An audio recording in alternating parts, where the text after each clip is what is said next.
اللهم صل على سيدنا محمد يا رب صل وسلم دائما ابدا على حبيبي.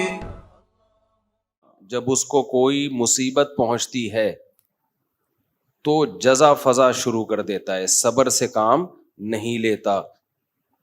وَإِذَا مَسَّهُ الْخَيْرُ مَنُوعًا، اور جب اس کو کوئی پیسہ میسا ملتا ہے، دولت آتی ہے اس کے پاس، تو کنجوس بن جاتا ہے، اس پہ سانپ بن کے بیٹھ جاتا ہے. کئی ہفتوں سے اسی آیت پر درس چل رہا ہے کہ جلد بازی کا مطلب کیا ہے. جلد بازی کا مطلب یہ ہے، اس پر میں نے کئی دفعہ بیان کیا نا پورا، کہ ہمارے سارے فیصلے اکثر جلد بازی میں ہوتے ہیں. نبی صلی اللہ علیہ وسلم کو دو صفات بہت پسند تھیں، الحلم برداشت اور سوچ سمجھ کے فیصلے کرنا. طلاقیں جلد بازی میں ہوتی ہیں، مار دھاڑ جلد بازی میں، بہت سارے کام ہمارے جلد بازی میں ہو. کسی کے بارے میں رائے جلدی قائم کر لیتے ہیں، کسی کو اچھا کہنے میں بہت جلدی کرتے ہیں، کسی کو برا کہنے میں بھی بہت جلدی کرتے ہیں. تو اسی طرح جو شخص بھی جس کی دل میں کوئی خواہش پیدا ہوئی، اس خواہش کو فوراً پوری کرنے کی کوشش کرنا، یہ بھی کیا ہے؟ جلد بازی. آپ سوچ تو لو بھائی، یہ خواہش پوری کرنے سے آپ کو فائدہ ہوگا، نقصان ہوگا، کہیں لت تو نہیں پڑ جائے گی آپ کو؟ نشہ ہے، دل چاہتا ہے، لوگ کر لیتے ہیں بھائی، اس سے تو آپ تباہ و برباد ہوتے چلے جاؤ گے. تو جو خواہشات کا غلام ہوتا ہے وہ جلد باز ہوتا ہے، اور جو مستقبل سامنے رکھ کے زندگی گزارتے ہیں ان کی طبیعت میں جلد بازی نہیں ہوتی، ہمیشہ وہ کامیاب ہوتے ہیں. تو یہاں بھی اللہ نے کیا فرمایا کہ جلد بازی کی ایک مثال اللہ نے بیان کی ہے. وہ مثال یہ ہے، اذا مسہ الشر جزوعا، جب کوئی مصیبت پہنچتی ہے نا، ہونا یہ چاہیے مصیبت میں انسان کا دل کرتا ہے ہلڑ بازی کا، ہاں ہو چیخو پکار، ادھر ادھر ڈپریشن ہوتی ہے اس کو. تو جو دل کر رہا ہے وہ آپ کرنا شروع کر دو، اس پہ کنٹرول نہ کرو کہ بھئی اس کا کوئی فائدہ ہوگا یا نہیں ہوگا. ایسا تو نہیں کہ میرے اس ری ایکشن سے فائدے کے بجائے الٹا اور زیادہ نقصان ہو جائے. تو اللہ کہتے ہیں جلد باز آدمی کیا کرتا ہے، وہ یہ نہیں دیکھتا، وہ بس اپنی خواہش کو پوری کرنے میں لگا ہوتا ہے. غم پہنچا ہے تو اس غم کو ہلکا کرنے کے لیے جو مرضی اسے کرنا پڑے وہ کر گزرتا ہے. اس کی مثال ایسے ہے نا، آپ نے دیکھا ہوگا ایک کہیں کوئی واقعہ ہو جائے نا، کوئی دھماکہ ہو جائے، تو جو انویسٹیگیشن کے لیے لوگ وہاں جاتے ہیں وہ کہتے ہیں ہمیں سب سے بڑی مصیبت پتہ ہے کیا ہوتی ہے؟ وہاں عوام جو احتجاج شروع کر دیتی ہے، اس سے کیا ہوتا ہے کہ وہاں جن لوگوں نے کچھ کارروائیاں کی ہے نا، ان کے ثبوت مٹ جاتے ہیں. ہونا یہ چاہیے، پوری دنیا میں ہم نے ایک اصول دیکھا ہے، جہاں کوئی ایکسیڈنٹ ہو، کوئی واقعہ ہو نا، فوراً وہ روک دیتے ہیں، پورا ایک گھیراؤ میں لے لیتے ہیں کہ انویسٹیگیشن کرنے تو اس میں غلطی کس کی ہے تاکہ اس کو سزا ملے. ہمارے یہاں کیا ہوتا ہے کہ پتہ ہی نہیں چلتا کہ غلطی کس کی ہے، اتنا کراؤڈ اکٹھا ہو جاتا ہے، اتنی عوام دائیں بائیں آگے پیچھے، جس کو پکڑ کے پبلک کوٹنا شروع کر دے تو بس وہی مجرم ہے. یعنی جس کو پہلے تھپڑ لگ گیا نا، سمجھو وہ کیا ہے، بس اسی نے کیا ہے. بہت کچھ الٹا پلٹا ہو جاتا ہے. تو وجہ کیا ہے بھائی؟ اپنے احتجاج فوراً کر لینا کسی بھی چیز پہ، سوچے سمجھے بغیر الزام ڈال دینا کسی کے اوپر. کئی سال پرانی بات ہے، کیس ہمارے سامنے آیا کہ ایک لڑکی کے نمبر پہ کہیں کوئی مس کال آ گئی. یہ گاؤں میں واقعہ ہوا تھا. اب غیرت مند بھائی تھا، اس نے دیکھا یہ کون ہے، دیکھا کسی لڑکے کا فون ہے، پہلے سے اس لڑکی کے بارے میں کسی نے اس کا بہن کے بارے میں دماغ بھرا ہوا تھا، ہوتے اس نے کیا کیا، اس کو گولی مار دی. اب بہت پرانا قصہ ہے تو ابھی مجھے تھوڑے سے اس کے آثار باقی رہ گئے دماغ میں، پورا قصہ مجھے یاد نہیں ہے.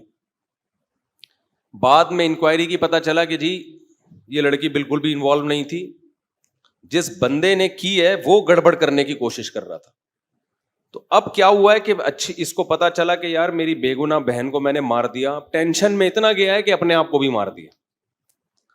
پہلے ایک جرم کیا، ٹینشن سے انکوائری پوری کی نہیں ہے بھائی، پہلے غور تو کر لو، تجزیہ کر لو، کوئی بھاگی تو نہیں جا رہی، دیکھ لو. اور اگر مس کال آئی بھی ہے، کوئی آپس کا ریلیشن بھی ہے، تو اس کا یہ مطلب تو نہیں ہے نا کہ گولی سے ہی اڑا دو. اس کی اسباب پہ غور کرو، اس کی وجوہات پہ غور کرو.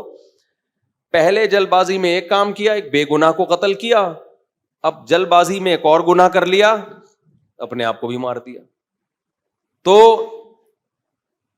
ہمیشہ جلد بازی میں انسان سے غلط کام ہوتے ہیں، ٹھیک کام نہیں ہوتے. کتنی بڑی سے بڑی ٹینشن ہونا، ٹائم سب سے بہترین مرہم ہے، یہ خوب یاد رکھو. جب میرے پاس کوئی پریشان آدمی آتا ہے نا، جس کو کوئی بہت بڑا غم پہنچا ہو اور اس کی حالت خراب ہو رہی ہو، میں اسے ایک بات لازمی کہتا ہوں کہ وقت سے بہترین مرہم دنیا میں کوئی نہیں. یہ ٹائم گزار لو، اس ٹائم کو کیا کرو، گزارو بس. جیسے جیسے ٹائم گزرے گا نا، حالات اپنے آپ کو خود ہی ایڈجسٹ کرتے چلے جائیں گے. یہ اللہ نے انسان کے باڈی میں ایسی ایک لچک رکھی ہے. میں نے ایک ڈاکٹر صاحب سے پوچھا، ڈاکٹر صاحب اب پین کلر ایجاد ہو گیا ہے، درد ہوتا ہے، لوگ ٹیکا لگاتے ہیں، پہلے زمانے میں کیا ہوتا تھا؟ داڑھ کے درد کی تکلیف کتنی زیادہ ہوتی ہے نا، داڑھ کا درد ہو رہا ہو، اب تو پین کلر کھا لیتے ہیں لوگ. تو کیا کرتے تھے؟ 2-4 دن کے بعد تو مرنے لگتے ہوں گے. انہوں نے کہا اللہ نے ایسا سسٹم بنایا ہے، پین جب زیادہ عرصہ چلتا ہے نا، باڈی یا تو وہ خود ہی باڈی اس کو کم کر دیتی ہے، یا وہ فیل ہونا کم ہو جاتا ہے. تو اللہ بھی تو ہے نا، اللہ کے میاں کا بھی تو ایک سسٹم ہے بنایا ہوا.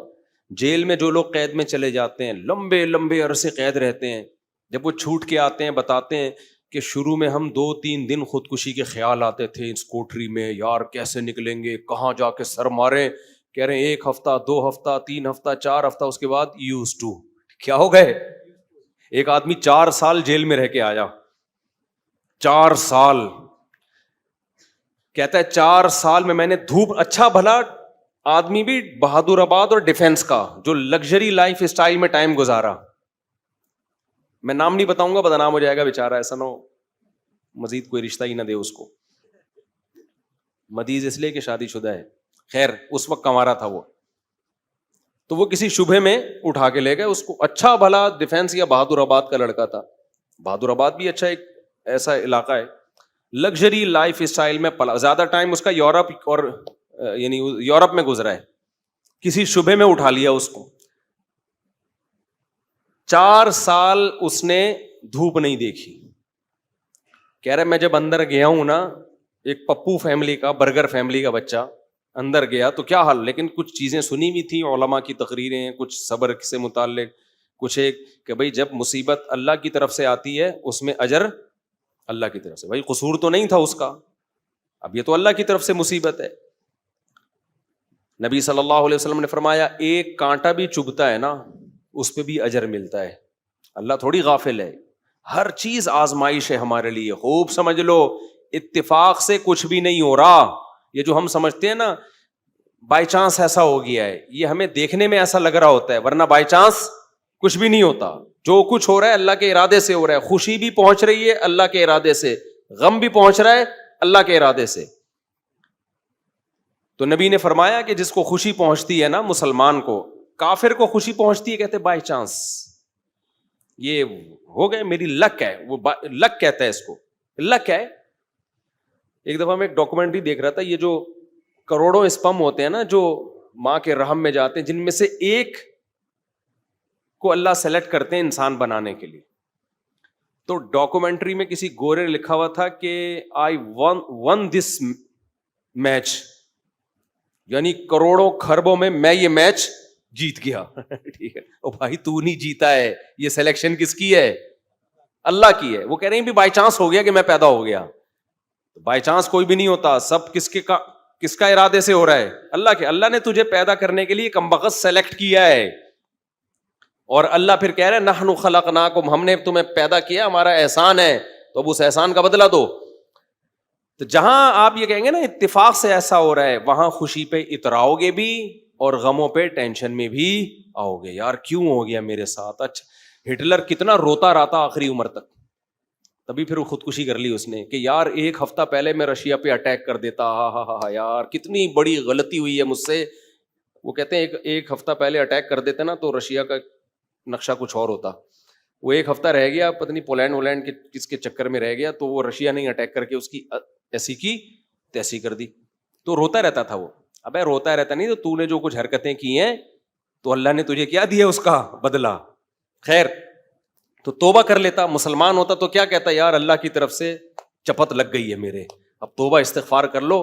اور توبہ ایسی خاندانی چیز ہے یار, کچھ بھی ہو جائے. ہٹلر مسلمان ہوتا, کہتا میں نے ہزاروں لاکھوں انسانوں کو قتل کر دیا, بند کمرے میں جا کے گڑ گڑا لیتا اللہ سے, معاف کر دے اللہ. دنیا کو نہیں پتا چلتا, اللہ کیا کر دیتا, معاف. لیکن چونکہ کافر تھا تو کیا ہوا ہے, اس نے قوم کا مجرم تھا وہ, اس نے کہا کیا کر سکتے ہیں, اس کو پتا تھا پبلک نہیں چھوڑے گی, تو اٹھا کر کے مارکیٹ سے اپنے آپ کو شارٹ کر لیا. انجام بھی برا, زندگی بھی بری. مسلمان کی زندگی بری ہو, کم از کم انجام اچھا اس کے اختیار میں ہوتا ہے. یار اللہ کو منا لو. اللہ کہتا ہے 100 انسانوں کے قاتل کو بھی میں بخش دوں گا. خیر میں وہ واقعہ سنا دوں میں. تو وہ کیا ہوا ہے کہ وہ بہادر آباد کا پپو بچہ جو ہے نا, کہاں چلا گیا, جیل میں. اب علماء سے اس کا تعلق تھا, ماشاءاللہ داڑھی بھی رکھی ہوئی تھی اس نے, کہ یار اب یہ غم کس کی طرف سے ہوتے ہیں, اللہ کی طرف سے. تو مجھے اپنا قصہ سنا. میں نے کہا یار 4 سال میں تو دھوپ میں نا ایک دن نہ بیٹھوں, میں ڈپریشن میں جانا شروع ہو جاتا ہوں. یہ جو بند کمروں میں لوگ سارا دن بیٹھے رہتے ہیں, پتہ نہیں کیسے. ہم نیچر سے جس کو بھی محبت ہوگی نا, وہ دھوپ نہیں چھوڑ سکتا بھائی. بکریاں مرغی انڈے نہیں چھوڑ سکتا, دھوپ نہیں چھوڑ سکتا وہ. بکریاں مرغی تو چلو زیادہ ہو گیا, لیکن دھوپ نہیں چھوڑ سکتا وہ. تو میں نے کہا 4 سال آپ کیسے بند کمرے میں رہے ہیں, اور بھی قیدی تھے. کہہ رہے میں 2-3 دن تو ٹینشن میں رہا. پھر میں نے کہا اچھا یہ بھی نہیں پتا کہ نکلیں گے کبھی یہاں سے. یہ پتا ہو نا, آدمی کہتا ہے چلو 4 سال میں دن گننا شروع کر دو. یہ بھی نہیں پتا نکلیں گے ہی بھی نہیں نکلیں گے. کہہ رہے میں نے کہا جو ہونا تھا وہ تو ہو گیا, اب ہم تو جیل کی دیوار توڑ کے بھاگ نہیں سکتے.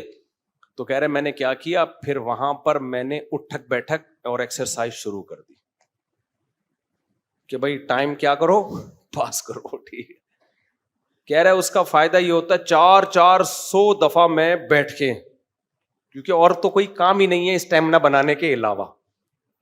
اسٹیمنا بنانے کے علاوہ کوئی کام ہے ہی نہیں. اچھا ہے بڑا پاورفل ماشاء اللہ, آپ کبھی ملو تو آپ دیکھو بہت زیادہ ساری طاقت جیل میں بنائی ہے اس نے.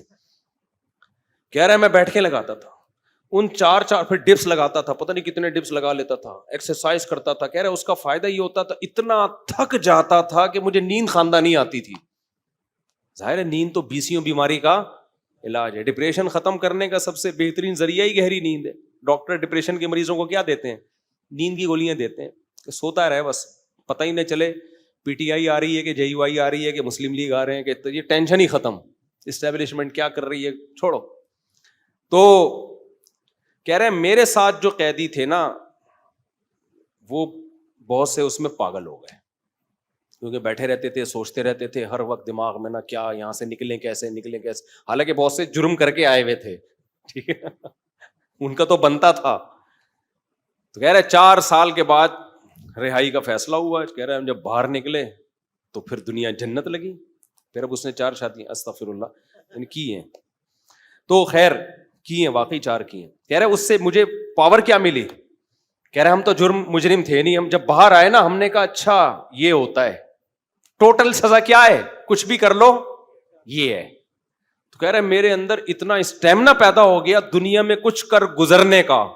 آپ کو پتا ہے جیل ہمارے مجرم بناتے ہیں, جیل میں جا کے نا اسٹیمنا بڑھ جاتا ہے مجرم کا, سمجھ رہے ہو. ایک تو اس کو یہ پتا ہوتا ہے آئندہ اس طرح سے کام کرو گے تو پکڑے نہیں جاؤ گے, اس طرح سے کیا تھا تو پکڑا گیا تھا نا, اب یہ والی غلطی نہیں کرنی. تو اس لیے شریعت میں جیل کی سزا نہیں ہے, شریعت میں ہے کہ اسی وقت نمٹا دو. چوری کی ہاتھ کاٹو, چلو بھائی نکل پتلی گلی سے, شاباش. ہم کیا کرتے ہیں چوری کی جیل, تو کہتا ہے یار اس دن وہ CCTV کیمرہ دیکھنا بھول گیا تھا میں, آئندہ تھوڑا خیال کروں گا. پھر وہاں سارے چور ہی بیٹھے ہوتے ہیں, کوئی نیک آدمی تو آیا نہیں ہوتا جیل میں. تو چور آپس میں ان کی کیا ڈسکشن ہوگی, وہ تہجد کی باتیں تھوڑی کریں گے. وہ بھائی تو نے کیا کرتا ہے, وہ میں نے اتنے بندے مار دیے, آپس میں ان کا گینگ بنتا ہے. پھر آپس میں نمبر ایک دوسرے کے ساتھ وہ شیئر کرتے ہیں کہ جب باہر نکلیں گے تو پھر دیکھتے ہیں ہم. اور 4 سال میں 10 سال میں کیا کچھ ہوتا ہی نہیں ہے, تو کچھ کرنے کی صلاحیت ان میں ویسے ہی ختم. وہاں جا کے کوئی یہ تھوڑی کہ وہ ماسٹرز کر رہے تھے یا PhD کے اسکالر بن کے باہر آئے, یا کوئی انجینئرنگ مکمل کر لی, اب باہر جاب ملے گی, 4 سال 8 سال زندگی بہترین ان کے ویسے ہی برباد ہو گئے. اب ان کے پاس کمانے کے لیے چپل چوری کے علاوہ اور کوئی راستہ ہوتا نہیں ہے, یا باقی چوریاں ڈکیتیوں کے علاوہ کوئی راستہ ہی نہیں ہوتا ان کے پاس. تو نظام اتنا گندا ہے, اس لیے اسلام نے سزا رکھی ہے, اس میں ادھار نہیں رکھا. قصاص ہے, ثابت ہو گیا کہ بھائی اس نے بندہ مارا ہے, فوراً پکڑ کے وارثوں کے حوالے کیا جائے گا, بھائی تمہارا باپ مارا ہے, تم بتاؤ کیا کرنا ہے. اب وہ فیصلے میں دیر کر رہے ہیں تو اس دوران جیل میں بند کیا جائے, بھاگ نہ جائے. جیل میں اس کو تمام سہولتیں دی جائیں گی, بھائی یہ بندہ ہے بھاگے گا نہیں, جلدی 1 ہفتہ ہے آپ کے پاس, فیصلہ کرو, گردن اڑانی ہے یا اس سے بارگیننگ کرنی ہے. تو بارگیننگ میں جو ٹائم لگ رہا ہے اس دوران جیل میں رہے, ایک الگ بات ہے. 1 آدھ ہفتہ سعودی عرب میں ایسا ہی ہوتا تھا, آپ کا پتہ نہیں کیا ہو رہا ہے. قصاص اب 1 ہفتہ, اس کے بعد سر قلم کرنا ہے, چلو بھائی اڑا دو سر اس کا. سر نہیں قلم کرنا, پیسے لے کے چھوڑنا ہے, پیسے لے بھائی, اور جو بھی رہن کے طور پر اس کی پراپرٹی رکھوائی, چل بھائی نکل, ختم.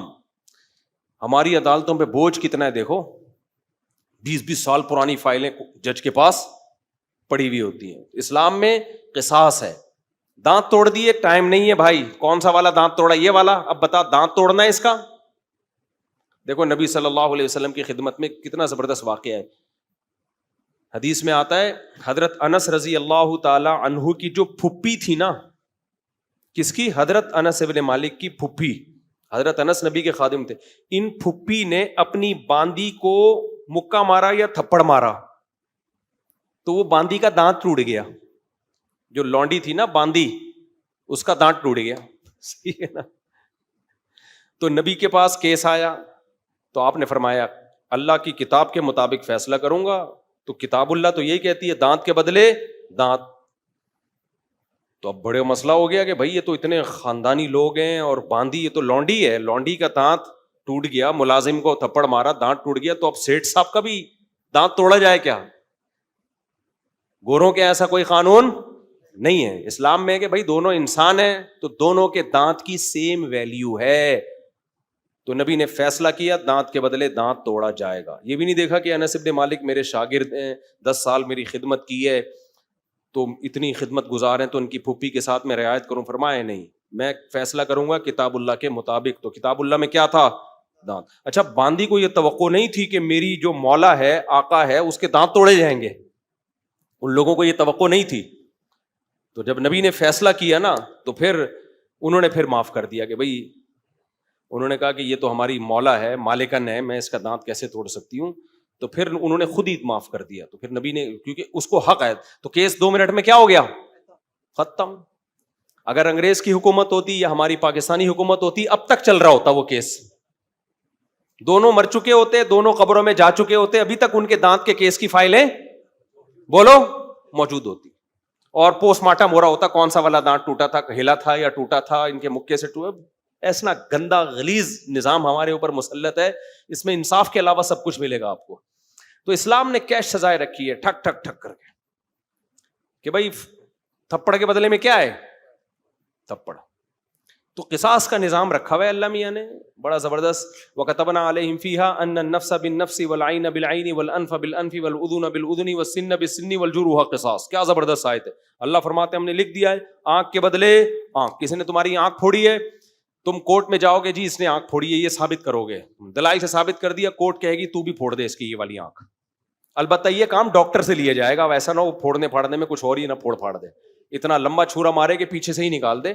تو اس میں ماہرین سے مدد تو لی جائے گی, لیکن یہ ہوگا بھائی آنکھ ضائع کی ہے تو تمہاری بھی آنکھ ضائع کی جائے گی. دانت توڑا ہے, سن بسنی, دانت کے بدلے دانت. سمجھ رہے ہو؟ تو یہ پوری قرآن نے ڈیٹیل بیان کی ہے. یہ ہوتا ہے انصاف, اٹ از کالڈ انصاف.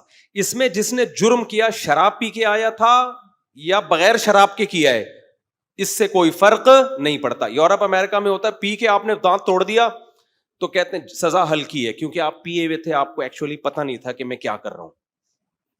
اسلام کہتا ہے پینا یہ آپ کا ہیڈ ایک ہے, جو جرم پینے کے بعد ہوگا آپ کو اس کی پوری پوری سزا ملے گی. تبھی اسلام میں احناف کا یہ موقف ہے کہ شراب پی کے طلاق دے دی تو ہو جائے گی. آپ یہ نہیں کہہ سکتے کہ میں نشے میں تھا, ہو جائے گی طلاق. کسی حدیث سے نہیں ہمیں پتہ چلتا کہ نشے میں طلاق واقع نہیں ہوتی, خوب سمجھ لو.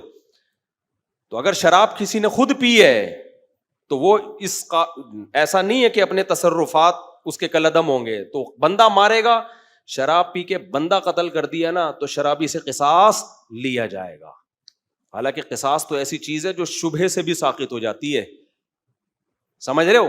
دیکھو ایک مثال دیتا ہوں, آپ نے ڈنڈا گھمایا کسی کے سر پھوڑ دیا, وہ مر گیا, تو قصاص نہیں ہے, آپ کو قتل نہیں کیا جائے گا, دیت دی جائے گی.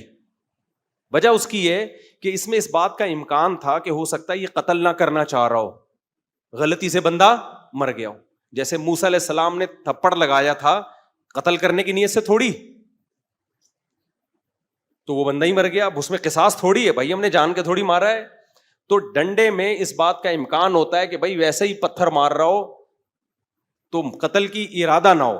آلہ جارحہ جسے کہتے ہیں نا, جو قتل ہی کے لیے بنے, بندوق ہے, چاقو ہے, اس سے کوئی مارے گا تو قصاص ہے. سمجھتے ہو کہ نہیں سمجھتے؟ ہاں, ڈنڈے سے کسی نے مارا اور دلائل سے پتا چل گیا کہ اس کی نیت ہی قتل کرنے کی تھی, وہ ایک الگ بات ہے. لیکن نارملی جو ہے نا, جب قتل کے لیے آلہ جارحہ کا ہونا ضروری ہے. اب مسئلہ یہ ہے, میں بات ہی پتہ نہیں بھول گیا جو بتانا چاہ رہا تھا. یہ میں نے ڈنڈے والی مثال کیوں دی ہے. ہاں دیکھو, میں بتانے کا مقصد یہ تھا کہ ذرا سا بھی شبہ آ جائے نا کہ پتہ نہیں اس کی نیت قتل کی تھی یا نہیں تھی, تو اس کا فائدہ کس کو ہوگا؟ قاتل کو. اس سے قصاص نہیں لیا جائے گا, کیونکہ ہو سکتا ہے یہ قتل نہ کرنا چاہ رہا ہو, غلطی سے بندہ مر گیا ہو, یہ تو سر پھوڑنا چاہ رہا ہو, خالی تھپڑ مارنا چاہ رہا ہو. لیکن شراب پی کے کسی نے بندہ مار دیا نا چاقو سے یا بندوق سے, یہاں شریعت قاتل کو فیور نہیں دیتی. حالانکہ زیادہ فیور بنتا ہے, یار اس کی نیت تھوڑی تھی, وہ تو پی کے ٹہل رہا تھا. تو احناف یہی کہتے ہیں, امام حنیفہ, کہ جب قاتل کو شراب کے بعد اتنا سا فیور نہیں دیا جا رہا, حالانکہ اس کا دماغ کام نہیں کر رہا, تو طلاق تو قصاص سے کم درجے کی چیز ہے. اس میں اگر کوئی پی کے طلاق دے گا نا تو ہو جائے گی, سمجھتے ہو, کیونکہ اس کے اس جرم کو فیور نہیں دیا جائے گا اس پہ, کیونکہ پی کیوں تو نے.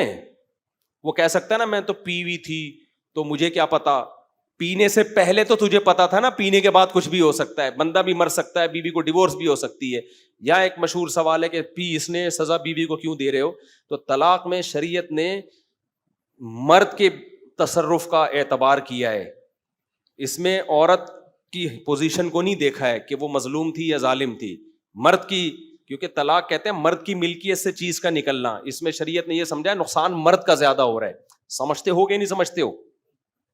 تو اب یہاں پر بھی یہی ہے کہ اگر کوئی بلا وجہ بیوی کو طلاق دے دے تو بھی تو عورت کا کیا قصور ہے, لیکن پھر بھی ہو جائے گی. تو ہم کہتے ہیں شراب پی کے دے رہا ہے تو بطریقہ اولا ہوگی. تو آج کل بہت زیادہ ہو رہا ہے, اور پھر لوگ فتوے دائیں بائیں سے لے آتے ہیں کہ جی وہ فلاں نے, سعودیہ کے مفتی نے فتویٰ دیا ہے طلاق نہیں ہوئی چونکہ پی ہوئی تھی, فلاں نے فتویٰ دیا. آج کیا ہوا ہے, ایک آدمی نے کھڑے کھڑے بیوی کو 6 طلاقیں دی ہیں, سب نے یہاں کے مدارس نے فتویٰ دیا, طلاقیں ہو گئی ہیں. سعودیہ کے کسی مفتی سے لائیو ویڈیو کال پہ بات کی, اس مفتی نے بولا کہ میں کسی فقہ شقہ کو نہیں مانتا, کوئی طلاق نہیں ہے.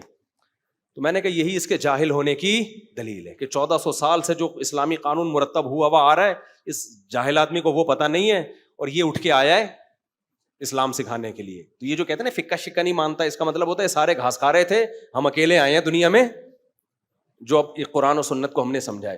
خیر, تو کہاں سے کہاں بات چلی گئی, بہت اسپیڈ مار رہا ہوں آج میں.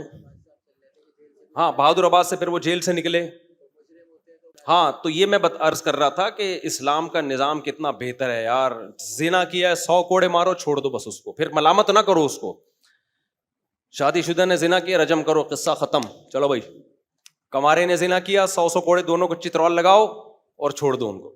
کسی نے زنا کی غلط تہمت لگا دی, 80 کوڑے لگاؤ, چھوڑ دو, چل بھائی. کیس نہیں ہے لمبے لمبے, سمجھتے ہو کہ نہیں سمجھتے ہو؟ تو لمبے لمبے کیس نہیں ہے. تو ہمارے یہاں تو بہت ہی گندا نظام چل رہا ہے یار, اللہ بچا کے رکھیے, جیلوں سے اللہ بچائے. جیلوں میں خارش کی بیماریاں لگتی ہیں, پتہ ہے آپ کو, ایک دوسرے کی پھوڑے پھنسیاں ٹرانسفر ہو رہے ہوتے ہیں. گندگی کا ایک نظام ہے, بہت ہی گندا نظام ہے جیلوں کا. تو وہ صاحب جیل میں 4 سال جب کاٹ کر آئے تو کہہ رہے ہیں میں اتنا کانفیڈنس پیدا ہو گیا. لیکن چونکہ بندہ 2 نمبر نہیں تھا, جب 2 نمبر نہیں تھا تو برائیوں کی طرف نہیں گیا, اچھائیوں میں کانفیڈنس پیدا ہو گیا. تو اچھائی آپ کو پتا ہے, جس نے میرے بیان سنے ہو, ایک اچھائی تو اس کو پتہ ہی ہوتی ہے کہ شادیاں میں نے 4 کرنی ہے. تو کہہ رہا میں جیل سے باہر نکلا نا, بیانات میرے سنے میں تھے, کہتا ہے میں نے سوچا کہ اب کسی کا باپ میرے کو روک کے دکھائے 4 شادیوں سے, کیونکہ اتنی ٹینشن جیل میں, کہہ رہے میں نے اٹھا لی ہے کہ اب ٹینشن میرے لیے مسئلہ نہیں, کیونکہ دوسری میں آدمی ٹینشن کی وجہ سے نہیں کرتا نا, کہہ رہے ٹینشن کی ایسی کی تیسی. دیکھو اس نے صبر کیا نا تو یہ جیل اس کے حق میں کیا ہو گیا, مفید. اگر صبر نہ کرتا, جلد بازی والا کام کرتا, جیل میں بیٹھا رہتا, یہ کیا ہو رہا ہے میرے ساتھ, میں نے تو کوئی ایسا گناہ نہیں کیا, اللہ کو میں ہی ملا تھا. کبھی حکومت کو گالیاں دیتا, کبھی پولیس کو گالیاں دیتا, کبھی فوج کو گالیاں دیتا, کبھی عمران خان کو, کبھی مسلم لیگ کو, کبھی کس کو. ان پہ کچھ بھی اثر جو بھی نہیں رینگتی ان کے اوپر. کیا خیال ہے, ان پہ جو بھی نہیں رینگتی, کسی پہ کچھ بھی نہیں ہونا تھا. اور اللہ کو بھی ایسے لوگ اعتراض کرنا شروع کر دیتے ہیں. اس نے یہ بولا بھائی میرے بس میں جو ہے میں وہ کروں گا, جو میرے بس میں نہیں ہے وہ میں نہیں کر سکتا. آج ایک بندہ آیا نا, بہت بیچارہ پریشان تھا, اللہ اس کی پریشانی دور کرے.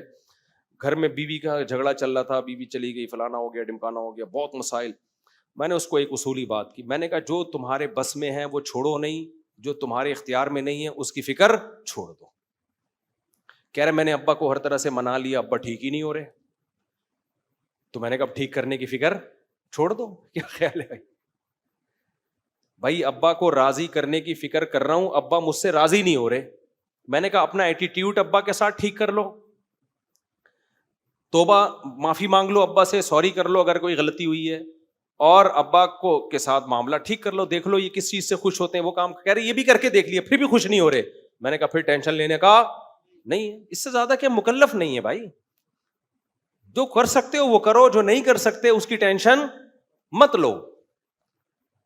یہ کیسز بہت آتے ہیں میرے پاس کہ بیوی بھاگ گئی, حقوق بھی بندہ ادا کر رہا ہے, پھر بھی کوئی آشنا مل گیا اس کو, چلی گئی, نہیں آ رہی, بچوں سے نہیں ملنے دے رہی.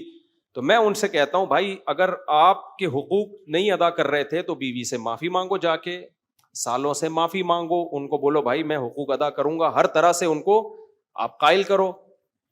اور اگر آپ کی غلطی نہیں ہے, بیوی کی غلطی ہے, تو دو ہی ہے, یا تو پیار سے یا بدماشی سے, کوئی تیسرا راستہ ہے؟ میں نے کہا پیار کا طریقہ یہ, جاؤ محبت سے سمجھاؤ, اگرچہ آپ کی غلطی نہیں ہے اس کی غلطی ہے, پھر بھی بعض دفعہ انسان جھک جاتا ہے کہ چلو یار گھر بسانے کے لیے کمپرومائز کرو. تو پھر جب وہ کہتے ہیں نا میں نے ہر طرح سے 1 سال ہو گیا محبت سے سمجھا کے دیکھ لیا, پھر میں کہتا ہوں اب ایک راستہ ہے بدماشی کا. کون سا راستہ ہے؟ بدماشی. تو جاؤ بدماشی کر سکتے ہو, بیوی اٹھا کے لے آؤ, سمجھ رہے ہو, جاؤ سسرال پہ بولو ایسی کی تیسی نکالو میری بیوی ہے. کہہ رہے یہ نہیں کر سکتا. میں نے کہا پھر چھوڑ دو, لعنت بھیجو. پھر بدماشی کے لیے پاور بھی تو ہونا, ایسا نہ ہو بدماشی کے لیے گئے اور 4 سالے لمبے لمبے نکل کے آئے, انہوں نے تمہارے ہاتھ پاؤں توڑ کے شاپر میں ڈال کے بھیج دی کہ جا گھٹنا جڑوا جا کے اب تو اپنا. تو میں نے کہا بدماشی کی طاقت ہے. اچھا مجھے آواز سے بھی پتا چل جاتا ہے کہ اس میں بدماشی کی طاقت ہے یا نہیں ہے. بندہ بات کر رہا ہوتا ہے نا, مجھے اندازہ ہو جاتا ہے کہ اس آواز بھی بدماشوں والی ہونی چاہیے. ایسا نہ ہو کہ آپ چیخے تو کھانسی آ گئی آپ کو, سسرال جا کے چیخ رہا نکال پھر کھانس رہا ہے, اس سے پھر وہ فائدہ نہیں ہوتا اور ہو جاتے ہیں. اور پھر جب بدماشی کی ہے نا اس پہ قائم رہو, پھر یہ نہیں ہوتا. میں نے ایک ہمارے پٹھان دوست کا واقعہ سنایا تھا نا, بلا وجہ اس کی بیوی کو ان کی اماں ساس گھر میں بٹھا لیتی تھی. پرانا واقعہ, ہمارے پٹھان بھی ہیں ماشاءاللہ, لمبے تڑنگے بہت. بلا وجہ میرے پاس بھی کیس آتا. ایک دن وہ گئے جا کے گھر میں گھسے, بولا ساس سے بولا دے میری بیوی کو, کیوں آگے بیٹھی ہوئی ہے یہاں پہ, حقوق ادا کر رہے تھے وہ. ایسے ہی جا کے بدماشی کی ہے نا, وہ بےچارے کانپنے لگے. انہوں نے بولا لے جا بھائی یہاں ایسا نہ ہو کوئی بندہ نہ کچھ مر جائے یہاں پہ. حالانکہ اس نے کوئی قتل کی دھمکی نہیں دی. تو لے آئے, ماشاءاللہ 4-5 سال ہو گئے, ہنسی خوشی زندگی گزر رہی ہے. تو بعض مسئلے حل کس سے ہوتے ہیں؟ بدماشی سے حل ہوتے ہیں, جو صحیح طریقے سے حقوق نہیں ادا کر رہے. اسی طرح داماد بھی بدماشی سے بعض دفعہ قابو میں آتا ہے. صرف یہ بیوی کا معاملہ نہیں ہے, داماد صحیح طرح حقوق ادا نہیں کر رہا ہوتا, تو وہاں بھی میں کہتا ہوں یار یا تو بدماشی کرو, محبت سے پہلے سمجھاؤ, نہیں آ رہا, بدماشی سے نہیں ہو رہا, تو پھر تمہارے پاس ایک ہی راستہ ہے, علیحدگی لو اس سے, سمجھتے ہو, یا پھر کمپرومائز کرو, اسی طرح ظلم سہتے رہو بیٹھ کے. تو مشہور ہے کہ گھی اگر سیدھی انگلی سے نہ نکلے تو کیسے نکالنا پڑتا ہے؟ ٹیڑھی انگلی سے نکالنا پڑتا ہے, سمجھتے ہو. تو اس کے بڑے بین الاقوامی سطح پہ بھی یہی اصول ہے, ٹھیک ہے نا. بین الاقوامی ملکوں کی جنگوں میں بھی یہی اصول ہے کہ ہر جگہ محبت نہیں چلتی ہے، ہر جگہ آپ میں اگر طاقت ہے تو پھر آپ کو بدماشی دکھانی پڑتی ہے. تو وہاں بھی میں لوگوں سے یہ کہتا ہوں بھائی گھریلو جھگڑا چل رہا ہے، جو آپ کے اختیار میں ہے وہ کرو، جب نہیں ہو پا رہا نا اس کا مطلب آپ معاملہ آپ کے اختیار سے باہر ہے. پھر یہ دیکھو، یہ مت دیکھو کون صحیح ہے کون غلط ہے، اس بحث میں پڑھنے کا فائدہ کیا ہے. لوگ آ کے مجھے کہہ رہے تھے میری بیوی غلط ہے غلط ہے، میں کہتا ہوں یار غلط ہے صحیح ہے تو کر کیا سکتا ہے، تو کر کیا سکتا ہے تو. اب اس بحث میں پڑھنے کا فائدہ کیا کہ غلط ہے یا صحیح ہے، جب آپ کچھ کر نہیں سکتے تو لعنت بھیجو، دفع کرو یار، مٹی پاؤ. پھر کیا کرو، میں نے کہا ایک اور شادی کرو. بس کہنے کوئی رشتہ نہیں دے گا، میں نے کہا تلاش کرتے رہو، کیونکہ رشتہ تلاش کرنا آپ کے اختیار میں ہے، کسی کو قائل کر کے اس سے زبردستی چھین لینا آپ کے اختیار میں نہیں ہے. تو بس گزارا چلاؤ ایسے ہی، اس وقت تک کمارے چھڑے چھاٹ رہو. کہہ رہے گناہ کا خطرہ ہے، میں نے کہا بچو گناہ سے، روزے رکھو جو اسلام نے بتایا. کہہ رہے اللہ نہ کرے پھر بھی ہو جائے تو توبہ استغفار کرو. ہونے کے بعد اب اس کو ریورس تو نہیں کیا جا سکتا نا، گناہ ہونے سے پہلے کے اصول یہ کہ بچو، ہونے کے بعد اب ریورس نہیں ہو سکتا. یہ ہمارے اختیار میں نہیں ہے کہ ہم کہیں کہ اب ماضی میں جو ہو چکا اس کو، ماضی کو اللہ کو کہیں یہ تو جہنم میں جب جہنمی جائے گا نا اللہ سے یہی کہے گا دوبارہ بھیج دے، ریورس کر دے سارا عمل، بہت انسان کا بچہ بن کے زندگی گزاروں گا. اللہ کیا کہتے ہیں، پاسٹ کبھی ریورس نہیں ہوتا، ماضی کبھی تبدیل نہیں ہوتا. تو جو گناہ ہو گیا وہ ہو گیا، اب اس پہ کہ دوبارہ جا کے بچوں میں نہیں ہو سکتا. اب آپ کے اختیار میں یہی ہے کہ اللہ کو توبہ کر کے گڑ گڑا کے منانے کی کوشش کرو. زندگی کا اصول کھوپڑی شریف میں آ رہا ہے کہ نہیں آ رہا؟ جو اپنے اختیار میں، مولانا شرف علی تھانوی رحمۃ اللہ علیہ بات بہت زیادہ تاکید سے کہتے تھے، جو چیز آپ کے اختیار میں ہے اسے چھوڑو نہیں، اور جس چیز کے آپ کا اس پر اختیار نہیں ہے اس کے پیچھے مت پڑو. اب رو رہے ہوتے ہیں اپنی بیوی کی خاطر، بڑے اچھے لوگ ہوتے ہیں جو رو رہے ہوتے ہیں، کو یاد آ رہی ہے، میں کہتا ہوں بھائی دیکھو آپ کو اس سے محبت ہے اس کو نہیں ہے تو کیا کرو گے؟ نہیں، یا تو بدماشی یا محبت، دونوں ہی نہیں ہے تو رونے کا حل ہے میرے پاس. کہتے میرا دل جل رہا ہے، رونے کا حل ہے. رونے کا حل یہ ہے کہ اس کو یاد کرنا چھوڑ دو، کہیں اور شادی کر کے دل ادھر لگاؤ، آہستہ آہستہ یہ دل کیا ہو جائے گا، یوں سمجھو مر گئی. مرنے کے بعد بھی تسلی آ جاتی ہے نا کچھ وقت کے بعد. یہ قبر میں جا کے لیٹ جاتا ہے آدمی، مٹی ڈال کے آتے ہیں، بھول بھلیا ہو جاتا ہے کچھ وقت، بڑے سے بڑی محبت ختم ہو جاتی ہے. تو یہ بھی کہ ختم ہو جائے گی، لیکن کمبخت علاج کرنا چاہتے ہی نہیں ہے نا. بار بار اس کو معشوقہ کو یاد کر کے ایئر کر کے ٹینشن لے گا تو یہ ٹینشن تیری بنائی بھی ٹینشن ہے. تو اس کا نام لینا چھوڑ دو، نمبر بلاک کر دو، تذکرہ چھوڑ دو، اس گلی میں جانا چھوڑ دو جہاں سے سیٹنگ شروع ہوئی تھی. ساری یادیں چھوڑ دو اور اپنے آپ کو بزی کر لو کہیں اور. آہستہ آہستہ دماغ کیا ہو جائے گا، خالی. 1 سال لگے گا، 1.5 سال لگے گا، 2 سال لگے گا. اور اگر اس کی محبت ختم نہ بھی ہوئی نا تو یہ جو جذبات ہیں یہ ختم ہو جائیں گے. تھوڑی سی رہ جائے گی، وہ نقصان نہیں دیتی، وہ غیر اختیاری ہے. سمجھتے ہو کہ نہیں سمجھتے ہو؟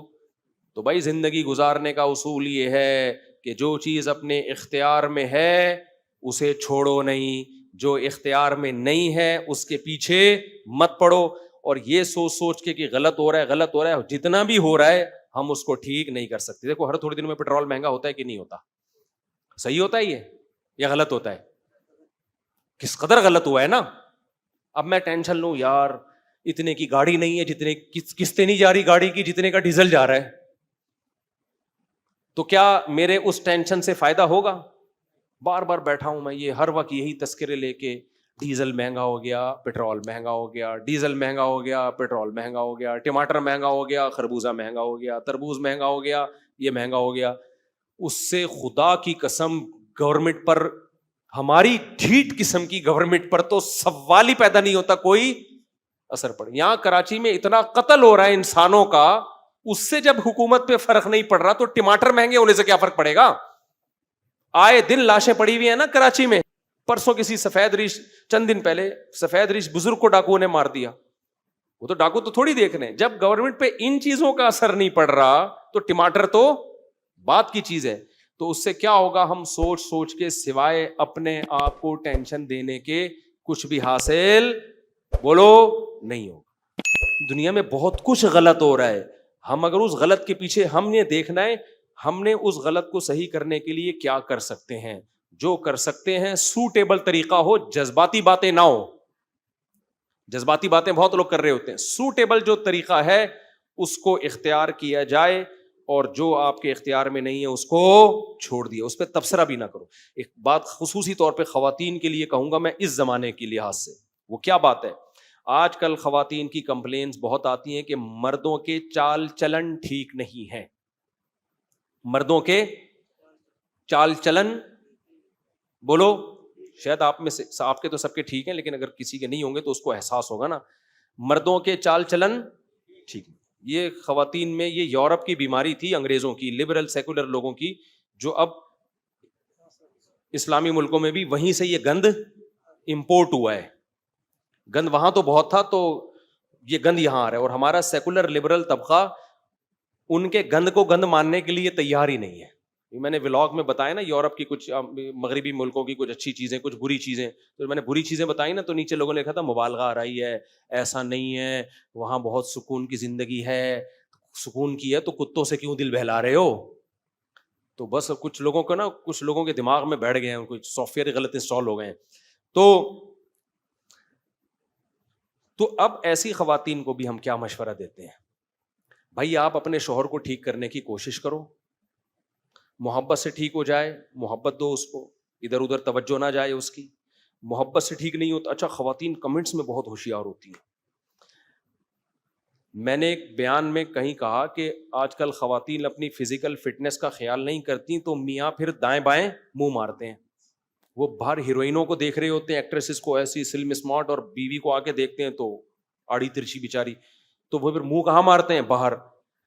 نیچے بہت ساری خواتین کے کہ اور میاں اگر خود آڑا ترچا ہو، مجھے بڑی ہنسی ہے. اس کو بھی تو چاہیے نا. تو میں نے کہا یار بات بالکل صحیح ہے. جب اس کو آپ کہہ رہے ہو کہ وہ خیال رکھے تو آدمی کو بھی تو چاہیے نا. وہ بھی تو ہیروز دیکھ رہی ہے باہر جا کے. کیا خیال ہے بھائی؟ یہ میڈیا پہ اس کو بھی تو ایک ایک ہینڈسم اسمارٹ نظر آ رہا ہے، اور آدمی آڑا ترچا ٹیڑھا میڑا چل رہا ہے تو پتہ نہیں چل رہا کہ کرالنگ کر رہا ہے یا چل رہا ہے یہ. تو مجھے امام ابو یوسف کا قول یاد آ گیا ایک خاتون کے کمنٹس کے کہ کما احب ان تتزین لی تحب ان اتزین لہا. جیسے مرد کی خواہش ہوتی ہے کہ عورت اس کے لیے زینت اختیار کرے، تو عورت کی بھی خواہش ہوتی ہے. یہ امام ابو یوسف جو امام حنیفہ کے شاگرد ہیں نا، یہ 1300 سال پہلے وہ کہہ گئے ہیں، 1300 سال پہلے اس زمانے میں، کہ جیسے مرد کی خواہش ہوتی ہے کہ بیوی اس کو اچھی لگے، تو عورت کی بھی خواہش ہوتی ہے کہ میرا میاں مجھے انسان کا بچہ لگے. ٹھیک ہے نا؟ تو اس لیے انہوں نے اس کی ترغیب دی ہے کہ مرد کو بھی چاہیے کہ وہ اپنے حلیے کا خیال رکھے. تو امام یوسف کا یہ قول اور اس خاتون کے کمنٹ سے ایک اور واقعہ مجھے یاد آ گیا. ایک خاتون نے، جب میں فون سنا کرتا تھا، کہا کہ میرا میاں اتنا میلا ہے، اتنا میلا ہے کہ شادی کو 2-3 سال ہو گئے، میں بیزار ہو گئی ہوں، میں اس سے طلاق چاہتی ہوں. میں نے کہا استغفر اللہ، اتنا نان نفقہ دے رہے ہیں؟ ہاں جی نان نفقہ پورا دے رہا ہے، اور بچے بھی ہیں میرے اس سے، بچوں کے ساتھ بھی بیہیویئر اچھا ہے، میرے ساتھ بھی سلوک اچھا ہے، بات بھی تمیز سے کرتا. میں نے کہا اتنا اچھا آدمی سے آپ کیوں طلاق لے رہی؟ یعنی میلا بہت ہے. اور کیا بولیں یار، ابھی اتنی آگے کیا جایا کہ وہیں پیشاب کر دیتا ہے. یعنی آپ اندازہ لگاؤ، یعنی بیت الخلا بھی سستی میں جانے کی توفیق نہیں ملتی. اب اتنا آپ کہو گے کون میلا ہو سکتا ہے؟ تو وہ کیا کرتا ہے، بعض دفعہ رات کو نا کمرے میں ہی نیچے اتر کے، بستر پہ نہیں، نیچے اتر کے پیشاب کر دیتا ہے، صبح ہم دھو لیں گے اس کو. تو میں نے تو کہا یار یہ بہت زیادہ ہو گئی ہے بھائی، یہ کیا ہو گئی ہے؟ یہ بہت زیادہ ہو گئی، بہت زیادہ ہو گئی ہے. لیکن وہ قسمیں اٹھا کے کہہ رہی تھی، وہ جھوٹ کیوں بولے گی میرے سامنے؟ خیر، اب مجھے پتا بھی نہیں اس کا میاں کون ہے. اگر تو جب پتا ہوتا تو پھر تو آدمی بات پہ یقین نہیں کرتا نا. تو ان نون نمبر تھا، ان نون کوئی خاتون تھی. تو جیسے میرے بھائی مرد چاہتا ہے نا عورت اس کے لیے مزین ہو، تو عورت کی بھی خواہش ہے. تبھی علماء نے اس کی گنجائش دی ہے کہ جب آپ کی نئی نئی شادی ہوئی ہو تو بعض فقہاء نے گنجائش دی ہے کہ بال بھی کالے کر سکتے ہیں، کیونکہ شادیاں جوانی میں آج کل ہو ہی رہی ہیں، بڑھاپے میں ہو رہی ہوتی ہیں. تو اور جوان لڑکی سے شادی ہو رہی ہوتی ہے پیسے کے چکر میں. عورت، میں نے سب سے پہلے بتایا نا آپ کو، کیا دیکھتی ہے؟ روکھڑا. عمر گئی تیل لینے، اور ہینڈسم اسمارٹنیس سب بات کی چیزیں ہیں، وہ تو پھر اس کو بعد میں خیال آتا ہے یہ ہوا کیا میرے ساتھ. تو شروع میں سب پیسہ ہی دیکھ رہے ہوتے ہیں، تو پیسے کے چکر میں پھر جب شادی ہوتی ہے تو کالا کولا لگا کے دولہا بنے ہوئے ہوتے ہیں یہاں پہ. تو میں بھی کچھ نہیں کہتا ان کو کہ چلو جانے دو، ٹھیک ہے، ورنہ 40 سال کے بعد بال کالے کرنا جائز نہیں ہے. لیکن بعض فقہاء نے گنجائش دی ہے کہ نہیں کسی کی شادی ہو، میں نہیں کالا کولا لگاتا ہے، پہلے بتا دوں میں، تو گنجائش دی ہے بعض فقہاء نے، اور وہ امام ابو یوسف ہی کے قول اسی کے بارے میں کہ مرد کے لیے ایسے موقع پہ گنجائش ہے کہ وہ بال کالے کر سکتا ہے. اور اس میں دلیل یہ دی ہے کہ جیسے مرد کی خواہش ہے کہ عورت زینت اختیار کرے، تو عورت کی بھی خواہش کیا ہے کہ مرد بھی اس کو دیکھنے میں جوان لگے. ایسا نہ ہو جب شادی ہوئی تو وہ آئی تو وہ سمجھے کہ یہ ابا آئے ہوئے ہیں ان کے، دولہا بھی تھوڑی دیر کے بعد آئے گا. لیکن یہ عمومی حکم نہیں ہے، سمجھتے ہو، ایسا نہ ہو بال کالے کرنا شروع کر دیں آپ لوگ. آگے چلتے ہیں، ہم جلدی بیان کو میں نمٹاتا ہوں. تو بہت زیادہ اہم باتیں کرنی تھی. وہ 4 سال کے بعد جب وہ نکل کے آئے نا، تو نکل کے اتنی ٹینشن میں انہوں نے ٹائم گزارا. کہتے ہیں میں نے انگڑائی لی، میں نے بولا اب 4 شادیوں سے کسی کا باپ بھی مجھے، کیونکہ کیا کر لے گا، جیل بھیج دے گا نا. 4 سال گزار لیے تو 2-4-6 مہینے اور پھر کر بھی لی اس نے. خیر، تو میں عرض کر رہا تھا، جو جلد باز ہوگا نا اس کو مصیبتوں سے یہ فائدہ نہیں ہوگا. یوسف علیہ السلام کی مثال ہے ہمارے پاس، کتنے غم آئے، غموں میں صبر کیا، رزلٹ کیسا ہوا، مصر کے بادشاہ بن گئے. اگر جلد بازی کرتے، وہاں پہ زلیخا نے الزام لگایا، وہ کہتے یہ الزام غلط ہے، کہہ دیا، بار بار پیچھے پڑے رہتے تو اور کوئی بڑا کیس بنا کے ڈال دیتے. وہ کہہ سکتے تھے بھائی میرے بس میں جو ہے میں وہ کروں گا، اور حکومت کے بس میں جو تھا وہ حکومت نے کیا. تو انجام کس کے حق میں بہتر ہوا؟ یوسف علیہ السلام کے حق میں بہتر ہوا. تو ہمیشہ یہ جو ہم آیت پڑھتے ہیں نا، والعاقبۃ للمتقین، یہ لفظ آپ نے سنا ہے، یہ دعا والعاقبۃ للمتقین، عاقبت کہتے ہیں انجام، یہاں الف لام عہد کا ہے، اس کا مطلب ہے اچھا انجام. تو اللہ کہہ رہے ہیں اچھا انجام ہمیشہ پرہیزگاروں کا ہوتا ہے. شروع کی کسی کی شہرت، دولت، عزت، ان چیزوں سے دھوکا نہیں کھانا چاہیے. اینڈ کس کا اچھا ہوگا؟ صبر کرنے والوں کا، نیک لوگوں کا اینڈ ہمیشہ انہی کا اچھا ہوتا ہے. الصبر مثل اسمہ مر مذاقتہ لیکن عواقبہ احلی من العسل. شاعر کا بڑا خاندانی شعر ہے. صبر عربی میں نا ایک کڑوے پھل کو بھی کہتے ہیں، کڑوا پھل ہے اس کو بھی صبر کہتے ہیں. تو شاعر نے کہا الصبر مثل اسمہ، صبر جیسے کہ اس کا نام بتا رہا ہے، مر مذاقتہ، اس کا ذائقہ انتہائی کڑوا، لیکن عواقبہ، لیکن اس کا انجام جو ہے احلی من العسل، شہد سے بھی زیادہ میٹھا انجام ہوتا ہے اس کا. تو ایک چیز کی عادت ڈال لو برداشت کرنے کی. میں مانتا ہوں میرے اندر بھی اتنی نہیں ہے جتنا میں بیان کر رہا ہوں، لیکن یہ صفت بہت اچھی ہے جس کے اندر برداشت آ گئی نا، کہ ایک دم ہائپر نہیں ہو جاتا، ایک دم غصہ نہیں ہو جاتا، فوراً کسی کے بارے میں تبصرہ نہیں کرتا، نہ اچھا کہتا ہے نہ برا کہتا ہے. تو یہ شخص کامیاب ہے دنیا میں بھی اور آخرت میں بھی. اور حدیث میں اس کی اتنی تاکید ہے. نبی صلی اللہ علیہ وسلم کی خدمت میں ایک شخص آیا، یا رسول اللہ مجھے نصیحت کیجئے. آپ نے فرمایا لا تغضب، غصہ مت کرو. وہ دوبارہ آیا، یا رسول اللہ مجھے نصیحت کیجئے. فرمایا لا تغضب، غصہ مت کرو. پھر آیا، یا رسول اللہ نصیحت کی. پھر آئے وہ، یا رسول اللہ نصیحت کیجئے. پھر فرمایا لا تغضب. ایک ہی نصیحت، غصہ نہیں، غصہ نہیں. کیوں؟ نبی صلی اللہ علیہ وسلم کو معلوم تھا کہ ان کی ساری خوبیوں پہ جو ان کا غصہ ہے نا، وہ ان کی ساری خوبیوں کو برباد کر دے گا. غصے میں یہ ایسے کام کریں گے. آپ نے کیا کیا؟ کسی پر احسان کیا، ساری زندگی خدمت کرتے رہے، کرتے، باپ کی خدمت کی. کسی دن غصے میں اللہ نے کرے باپ کو تھپڑ لگا دیا، تو باپ کیا کہے گا؟ وہ ساری زندگی خدمتوں کو آپ نے کیا کر دیا؟ بولو، برباد. دنیا میں کسی کو منہ دکھانے کے قابل رہو گے؟ لوگ کہیں گے یہ وہ ہے جس نے اپنے باپ کو تھپڑ مارا تھا. لوگ کر لیتے ہیں یہ حماقتیں. آپ نے بیوی کی ساری زندگی کڑوی کسیلی برداشت کی، بہت اچھا امیج آپ کا بن گیا، سب کچھ، ذرا سی بات پہ، کوئی بات تھی نہیں، ایک دن غصے میں آ کے دھڑ دھڑ دھڑ طلاقیں نکال دی.